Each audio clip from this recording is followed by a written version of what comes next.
ada seorang muslim di Amerika.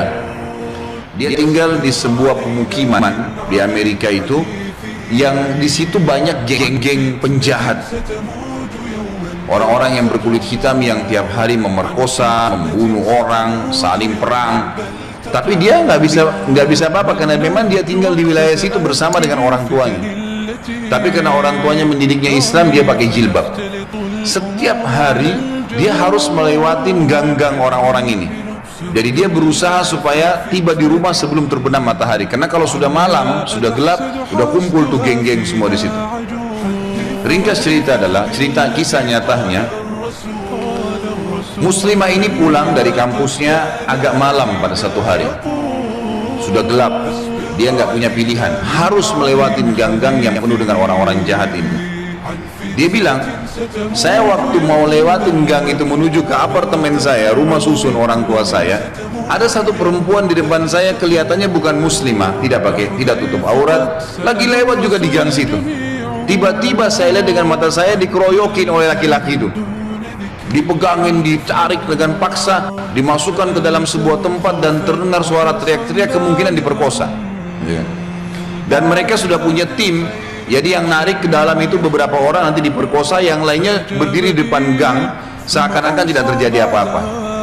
Nanti mereka gantian memerkosa orang, hampir tiap hari pekerjaan begitu.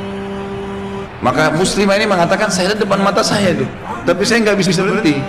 Saya mau kemana? Mau ke kampus sudah tutup, mau ke tempat teman-temannya jauh, rumahnya tinggal beberapa langkah, harus dilewati. Dia bilang, lalu saya berdoa kepada Allah, ya Allah, sebagaimana aku meyakini kamu ada, kamulah yang telah memerintahkan aku untuk menjaga kehormatanku, jagalah kehormatan ini. Dia bilang, lalu saya bertawakal, jalan aja sudah, apa yang terjadi terjadi, karena nggak ada opsi.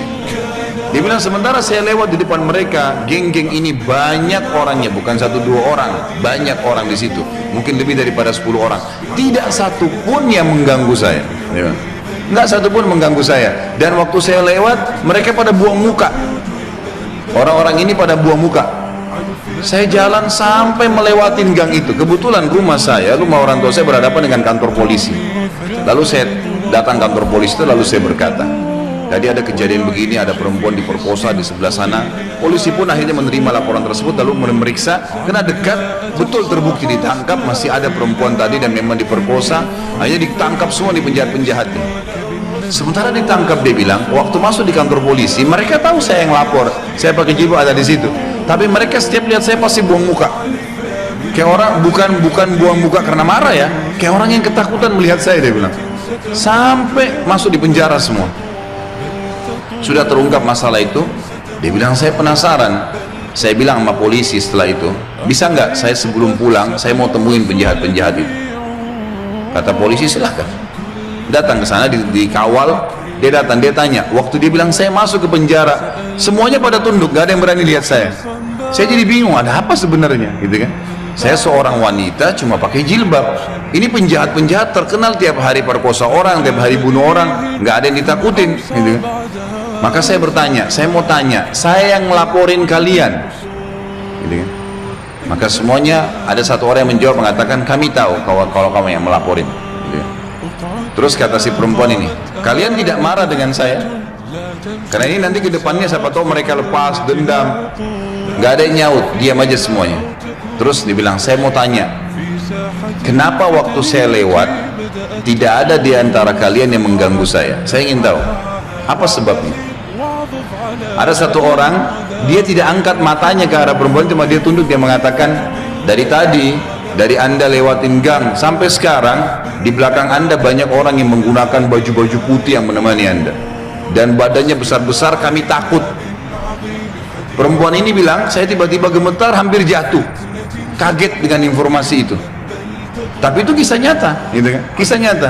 Dia bilang pun, kalau begitu baiklah. Dia keluar, lalu dia ceritakan kepada keluarganya. Tapi apa yang kita ambil pelajaran dari kisah ini?